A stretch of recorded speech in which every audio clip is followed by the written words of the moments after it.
کشمالہ، معید، مہبینہ اور حور جہاں کا گھر مبین منزل کہلاتا تھا۔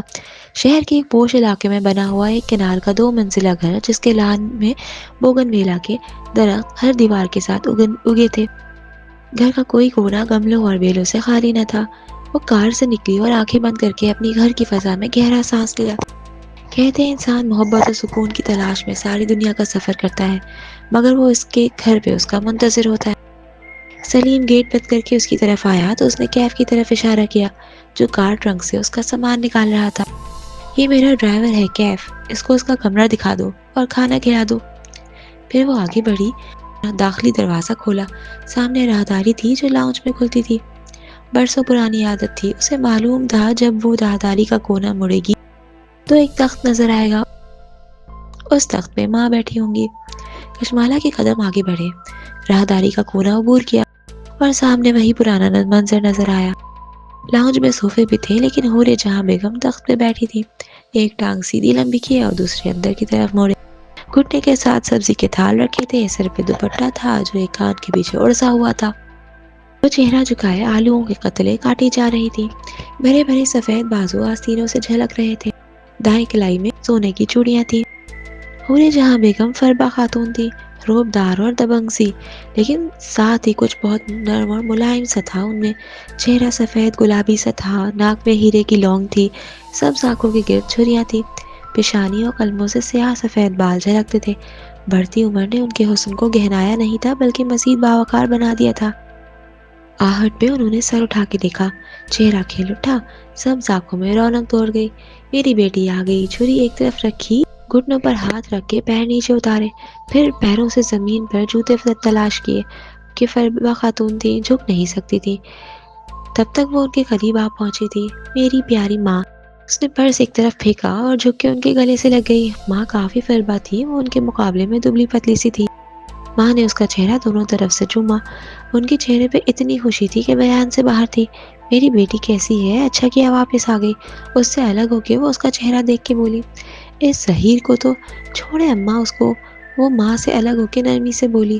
پھر دیکھا ساتھ چوکی پہ بخت بھی بیٹھی تھی، وہ جھک کے اس سے بھی ملی۔ بخت بھی ادھیڑ عمر عورت تھی، بالوں میں تیل لگا کے کس کے چوٹی بنائے، وہ کانوں میں سنہری بالیاں پہنے ہوئی تھی۔ وہ مالا کو ملی تو بے اختیار دعا دی۔ بخت بھی جب بھی ملتی اسے ایسے ہی دعائیں دیا کرتی۔ بخت بھی کتنے برسوں سے ان کی ملازمہ تھی اور اب تو مالا کو گنتی ہی بھول گئی تھی۔ بس اتنا یاد تھا کہ اس کا شوہر مرا تھا تو وہ 5 بچوں کے ساتھ ان کے سروینٹ کوارٹر میں آئی تھی۔ اب اس کے بچے جوان ہو کے اس کے آشیانے سے اڑ چکے تھے۔ ایک بیٹا سلیم چوکیدار بھی تھا اور سودا سلف بھی لاتا تھا۔ باقی بیٹوں کی شادی ہو گئی تھی، لیکن بخت بھی اور ماں کا ساتھ قائم تھا۔ ٹھیک سفر گزرا، راستے میں متلی تو نہیں ہوئی؟ وہ ماں کے کندھے سے سر ٹکائے بیٹھی تھی اور بال اس کے کان کے پیچھے اڑس رہی تھی۔ نہیں ماں، ڈرائیور ساتھ لائی ہوں۔ تبھی راہداری میں آہٹ ہوئی۔ ماں نے چونک کے دیکھا، کیف ہاتھ میں ٹوکری لیے کھڑا تھا۔ وہ سیدھی ہو کے بیٹھی۔ پلانٹس کہاں رکھوں؟ میاں تم کون ہو اور اندر کہاں چلے آ رہے ہو؟ حور جہاں بیگم کے ماتھے پر بل پڑے۔ وہ انگلیوں سے اشارہ کیا، پیچھے۔ سوری، وہ اس حملے کے لیے تیار نہیں تھا، متذبذب سا چند قدم پیچھے ہوا۔ میں کیف جمال ہوں، کشمالہ بی بی کا ڈرائیور۔ تمہاری بیوی نے تمہیں بتایا نہیں ہے کہ ڈرائیور گھروں کے اندر نہیں آتے؟ اور پیچھے جاؤ۔ 2 انگلیاں جھٹک کے انہوں نے کہا۔ سوری، وہ ناسمجھی کے انداز میں مزید پیچھے ہوا۔ کشمالہ نے مسکرا کے آنکھوں سے اشارہ کیا۔ کیف نے ٹوکری وہی رکھی اور تیزی سے باہر نکل گیا۔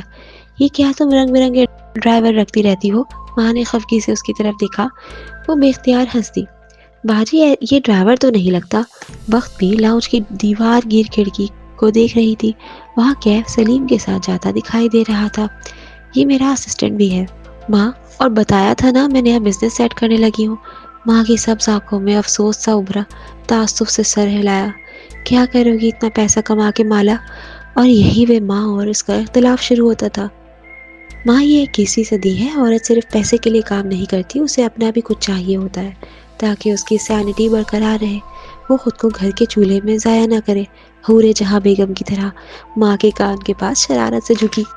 ان کی آنکھوں میں خفگی اتری۔ پرے بدتمیز، تمہیں لگتا ہے میں نے خود کو ضائع کیا ہے؟ سر جھٹک کے چھری اٹھا لی اور آلو کے کھٹ کھٹ قطع کرنے لگی۔ اب پروٹوکول ختم تھا، مالا اب پرانی ہو چکی تھی۔ ماں اس سے زیادہ بچوں کو کوئی پروٹوکول دینے کی حالی نہیں تھی۔ ضائع تو کچھ نہیں کیے، لیکن کچھ پروڈکٹیو بھی تو نہیں کیا۔ ماسٹرز ڈگری ہولڈر تھی مگر بچوں میں لگی رہی۔ آپ کا سارا دن اسی فکر میں گزرتا ہے کہ آپ کے بچوں نے کھانا کھایا ہے یا نہیں۔ اب وہ بچے اپنی زندگی میں چلے گئے ہیں۔ اگر کوئی کیریئر یا مشغلہ اپنایا ہوتا تو آج فراغت میں آپ کے پاس کچھ کرنے کو ہوتا۔ آپ آج بھی سبزی کاٹ رہے ہیں جو وقت بھی کاٹ سکتی ہے۔ یہی فرق ہے آپ کی اور ہماری جنریشن میں۔ آپ چولہے سے نہیں نکلتی اور ہم دنیا فتح کرنا چاہتے ہیں۔ بختو، اپنی مالا بیوی کو بتاؤ کہ ہر انسان دنیا میں اپنا کردار ادا کرنے آتا ہے۔ کسی کا کردار دنیا فتح کرنا ہوتا ہے اور کسی کا اس فاتح کی تربیت کرنا۔ مگر مالا مسکرا کر شانے اچکا کر اٹھ گئی۔ اگر آپ نے 30 سال پہلے کوئی بزنس شروع کیا ہوتا تو آج آپ بھی کوئی بزنس وومن ہوتی، کبیرہ تائی کی طرح۔ ماں نے اپنی چپل کی تلاش میں پیر زمین پہ مارا۔ وہ ہنستی ہوئی بیگ اٹھا کے اپنے کمرے کی طرف چلی گئی۔